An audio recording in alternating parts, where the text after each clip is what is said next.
ये कहानी 19वीं सदी की है, जहाँ समाज कई अंधविश्वासों और पुरानी रीतियों के अंधेरे में डूबा हुआ था।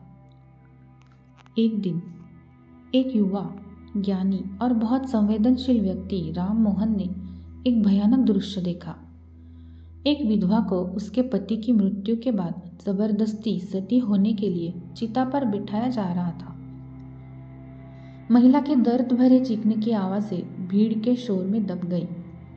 इस घटना ने राम मोहन के दिल को गहराई से झकझोर दिया। उन्होंने मन में ठान लिया, मैं इस क्रूरता को समाज से जड़ से मिटा कर रहूंगा।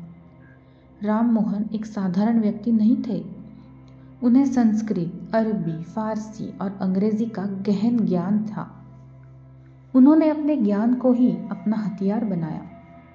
उन्होंने धर्म ग्रंथों का अध्ययन किया और लोगों को समझाया कि सती प्रथा का किसी भी पवित्र ग्रंथ में कोई विधान नहीं है। यह केवल एक सामाजिक क्रूरता है। लेकिन समाज को बदलना आसान नहीं था। रूढ़िवादी पंडितों ने उनका जोरदार विरोध किया। उन्हें धमकियां मिली, उनका बहिष्कार किया गया, पर राम मोहन डगमगाए नहीं। उन्होंने बहसें की, लेख लिखे और याचिकाएं दायर की। अपनी बात को तर्क और मानवता के आधार पर फैलाने के लिए उन्होंने 1828 में ब्रह्म समाज की स्थापना की।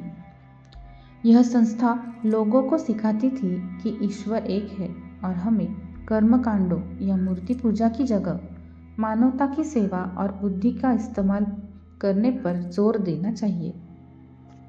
उन्होंने महिलाओं की शिक्षा और उनके अधिकारों के लिए भी आवाज़ें उठाई। आखिरकार उनकी वर्षों की मेहनत रंग लाई। 1829 में British governor general Lord William Bentinck ने उनके तर्कों से सहमत होकर सती प्रथा को कानूनन अपराध घोषित कर दिया। यह राम मोहन रॉय का सबसे बड़ा विजय क्षण था। एक व्यक्ति जिसने सिर्फ ज्ञान और साहस के बल पर समाज की सबसे काली बुराई को चुनौती दी और उसे समाप्त किया। इसीलिए हम राजा राम मोहन रॉय को आधुनिक भारत का जनक कहते हैं। वह व्यक्ति जिसने ज्ञान का दीपक जलाकर भारत में पुनर्जागरण की शुरुआत की।